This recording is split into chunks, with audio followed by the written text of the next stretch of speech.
Garkalnes novadā iedibināta jauna tradīcija – vasaras noslēgumā rīkot sportiski muzikālu pasākumu badmintonis, kurā badmintona turnīrs papildināts ar dažādām aktivitātēm visai ģimenei, kā piemēram šauteņu mešana, piepūšamās atrakcijas bērniem. Īpaši apmeklētāju ievērību izpelnījās gleznošanas konkurss.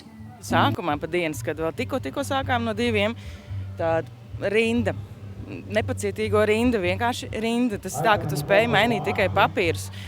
Pat šobrīd vēl cik stundas mēs strādājām, vienalga visu laiku kāds vēl, un tie, kas, piemēram, ir vecāki, viņi ir izbrīnīti, ka viņi arī drīkst. Tā kā amplitūda ir no vecmāmiņas līdz maz bērniem.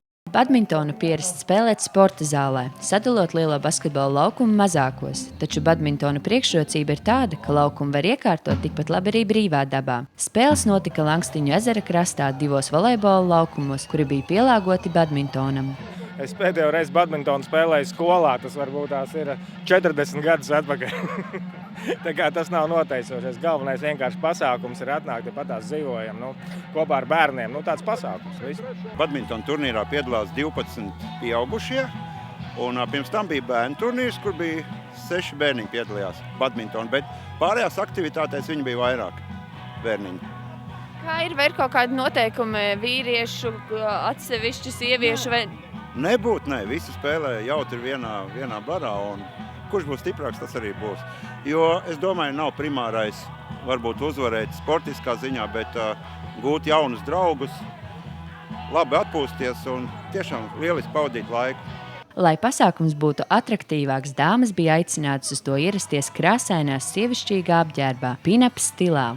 Tāda sava veida izraušana no ikdienas pelēkās rutīnas, jo pin-ups tas ir krāsaini, tas ir skaisti, tas ir sievišķīgi.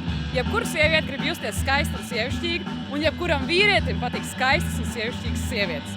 Līdz ar to tas ir tāds savā ziņā pat loģiska tēma, aicinot ne tikai nākt uz pasākumu, bet nākt piedomājot, kā mēs to darām, kā mēs izskatāmies, kā mēs jūtamies arī līdz ar to.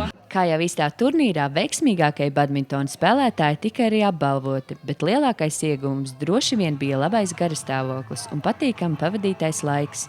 Vietējiem iedzīvotājiem tā bija arī iespēja tuvāk sapazīties ar saviem kaimiņiem. Noslēgumā pasākuma apmeklētājiem koncertu sniedza grupa BC Surfers.